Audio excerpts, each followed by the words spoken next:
আসসালামু আলাইকুম। সবাই কেমন আছেন? আশা করছি আল্লাহর রহমতে সবাই অনেক ভালো আছেন। তো দীর্ঘ ১ সপ্তাহ পর আবারও নিয়ে আসলাম আপনাদের জন্য ভয়ংকর একটি ঘটনা। আজকে আমি যেই ঘটনাটি আপনাদের মাঝে শেয়ার করতে যাচ্ছি সেটি অত্যন্ত ভয়ংকর। যারা ভয় পেতে ভালোবাসেন তারা অবশ্যই আজকের ঘটনাটি সম্পূর্ণ শোনার চেষ্টা করবেন। ঘটনাটি শুরু করার আগে ছোট্ট একটি রিকোয়েস্ট, যারা এখনো ভূত বিডি মামুন ইউটিউব চ্যানেলটিকে সাবস্ক্রাইব করে রাখেননি, অনুরোধ করছি নিত্য নতুন ঘটনা পেতে চ্যানেলটিকে সাবস্ক্রাইব করে রাখুন। চলুন তাহলে শুরু করা যাক। রাত্রি তখন প্রায় ৩টা। গা ছমছমে অন্ধকার চারিদিকে। রাতের নিস্তবতা চিরে মাঝে মাঝে বাদুড়ের ডানা ঝাপটানোর শব্দও শোনা যাচ্ছে। কৃষ্ণপক্ষের চাঁদটা একটু বাদেই উঠবে। শ্যামা এইমাত্র গোসল শেষে বেরোলো, টাওয়ালে চুল ছাড়ছে। শেষ হতে থাকা লালচে চাঁদটার জন্যেই তার এত আয়োজন। সব রহস্যের শেষ বিন্দু হয়তো গোল চাঁদটাকে ঘিরেই। দুর্গাপুজোর পর থেকেই অনবরত দুঃস্বপ্ন দেখছে শ্যামা। সবগুলোই কোনো না কোনো ভাবে শেষ হচ্ছে চাঁদের গায়ে।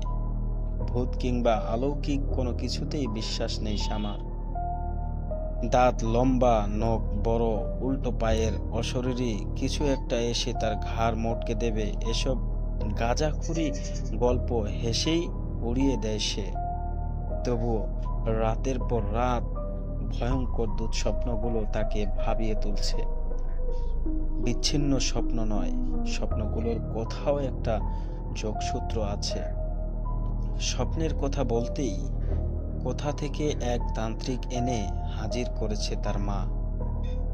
সন্ধেবেলায় চারপাশে ধূপকাঠি জ্বালিয়ে কি সব মন্ত্রতন্ত্র অনবরত আউড়ে একটা তাবিজ বেঁধে দিয়েছে শ্যামার চুলে।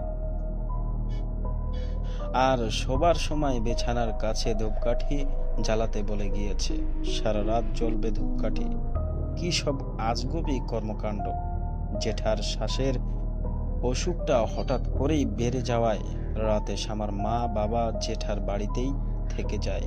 সবাই যাবার পরপরই ধূপকাঠি নিভিয়ে দেয় সে।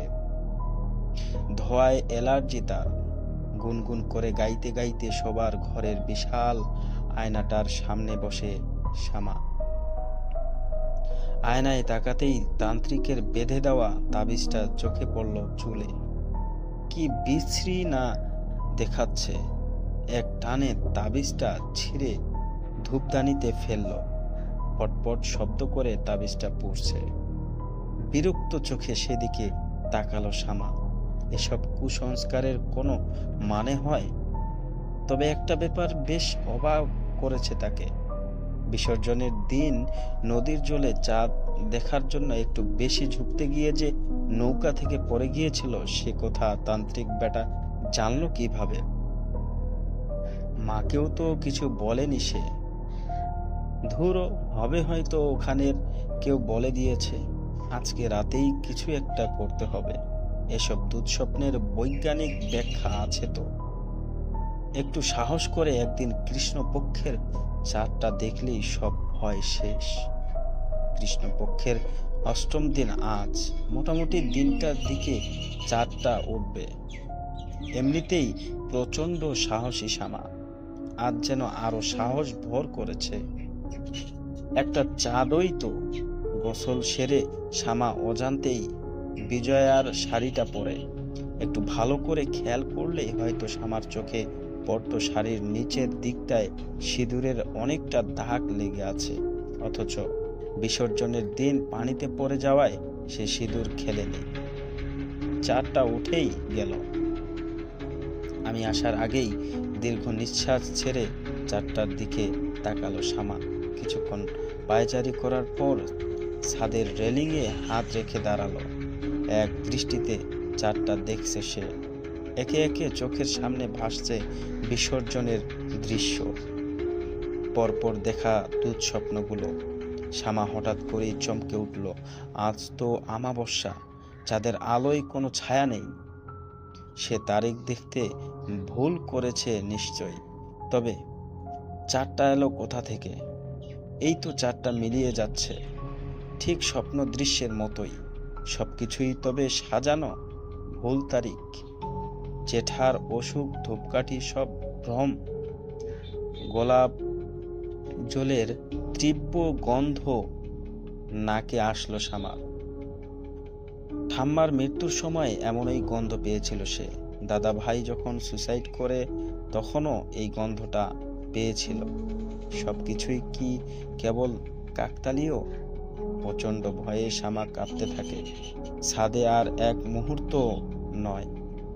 রেলিং থেকে হাত সরাতে গিয়ে শ্যামা আবিষ্কার করে সে শূন্য ভাসছে। চারিদিকে কেবল অথই শূন্যতা। রেলিং, ছাদ, কোথাও কিছু নেই। কেবল বিজয়ার দিন যে চাঁদটা দেখতে গিয়ে জলে পড়ে গিয়েছিল, সেই চাঁদটা হাসছে। তান্ত্রিকের সাবধান বাণীটা মনে পড়ল। বিসর্জনের স্রোতে ডুবেছ, তোমাকেও গ্রাস করবে জল। শ্যামার চারপাশ জুড়ে এরপর কেবল ভয়ঙ্কর শূন্যতা। কয়েকদিন আগে ব্রহ্মপুত্রের জলে ডুবিয়ে দেওয়া প্রতিমার সাথে আটকে ভাসছে লাল পেরে সাদা শাড়ির শ্যামা। নতুন চাঁদের ছায়াও পড়েছে তাতে। তো আজকের ঘটনাটি এই পর্যন্তই ছিল। যদি আপনাদের কাছে ভালো লেগে থাকে তাহলে অবশ্যই একটি লাইক করবেন। চ্যানেলে নতুন থাকলে সাবস্ক্রাইব করে রাখবেন।